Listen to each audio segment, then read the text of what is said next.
Hey guys, how's it going? So, as promised, I'm going to take you on this journey through my recovery. Um, as I said before in my last video, I have 3 years, nearly 3 years, and I don't keep specific dates. That doesn't work for me. It works for a lot of people, but not me. Same as 12-step programs; those don't work for me. They do work for a lot of people. They are great programs, but not the same method of recovery works for everybody. And those just don't work for me. Um, so, for a little bit of a catch up today, um, today's not a great day for me. Not every day is going to be great. Uh, you know, as I said in my last video, I'm experiencing a lot of pain in my neck and my shoulder, which is causing me a lot of pain and some really bad headaches. Right now, my head is just smashing. I have X-rays tomorrow for my my cervical spine and my shoulder. So hopefully we'll get some answers on that soon. Um, but I mean, I wait to the last minute to take Tylenol. I don't know if it's because of my recovery or what it is, but I hate taking Tylenol. Um, but I may have to soon because my head is killing me. Anyway, um, I've just been noticing a lot on a lot of platforms that a lot of the same advice is coming from people who are recovering or are recovery specialists, and it's all about the same process. Um, and the problem I have with that is the same process doesn't work for everybody. Sorry, um, and I'm living proof. As I said, I've got nearly 3 years in. I'm a couple of months short of 3 years. Um, and I do things a lot differently. And I think a lot of times what happens when folks put too much pressure on themselves to abstain their recovery like everybody else, they fall back because that doesn't necessarily work for them. Just like it doesn't work for me. It took a lot of years for me to learn that, but I'm finally here. Um, so that's kind of why I want to take you on this journey with me. I'm learning new things as I go. The first 2.5 years of my recovery were really focused on getting my methadone to a proper dosage and learning how to sustain life. Um, but what I didn't realize is that there's more to recovery than just getting off the drugs and starting a new chapter in life. And I find that a lot of that is glorified um, on a lot of platforms by a lot of people. Oh, I've been clean 1, 2, 3 years. I got a new job. I live in a new house. Things are great. My family loves me. And that's great.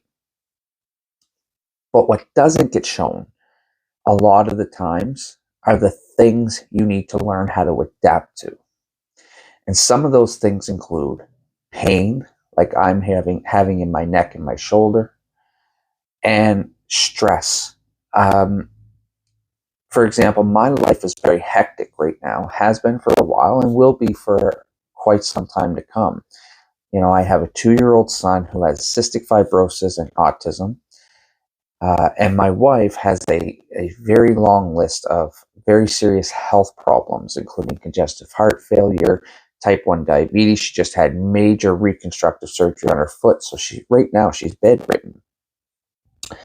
And these are things that when I was actively addicted, I was able to hide my emotions underneath the addiction.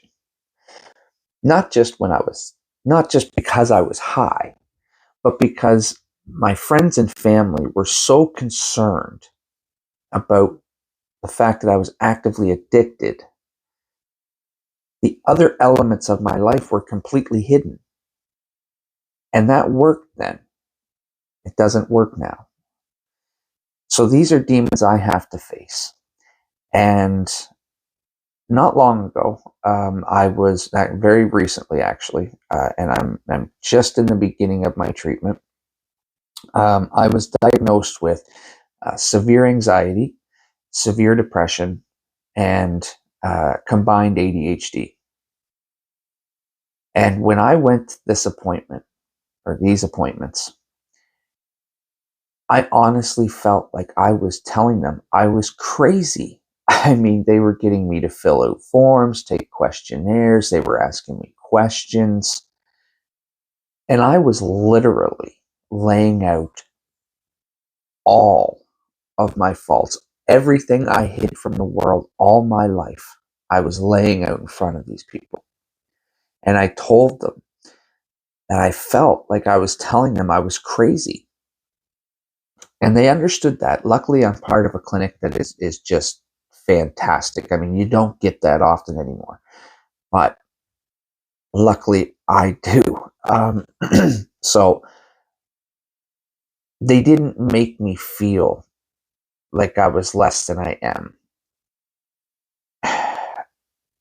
But I'll tell you, it's a hard thing to deal with. It's a hard thing when all your life you think you have your emotions, your stress levels, and everything under control. Even though when you're actively addicted, and before that, um, you're really just masking everything. You still have yourself convinced that you have everything under control. Your emotions are under control. You never need to share this with people. Uh, you know, So you put on a tough guy act, and all that does that really just hurts you more. And I'm glad that I brought this to the attention of my medical professionals, because these are demons that need to be faced. Definitely need to be faced. But anyway, guys, I'm gonna continue to keep you up to date on this journey. I'm gonna make a couple more videos today. This is, I know I was doing a lot of comedy, and at the risk of losing some followers, I'm at the very early stages of my channels. At the risk of losing some of the followers I've gained, I'm not going to be doing a whole lot of comedy for a while. This is going to be a daily vlog. I will be doing some comedy, but right now I'm just going to focus on a daily vlog and, the daily life of someone recovering from addiction. The real truth. All right, guys. So if you or someone you know is suffering from addiction, follow along, okay? And we'll take this journey together. So much love, and there's plenty more to come. Bye, guys.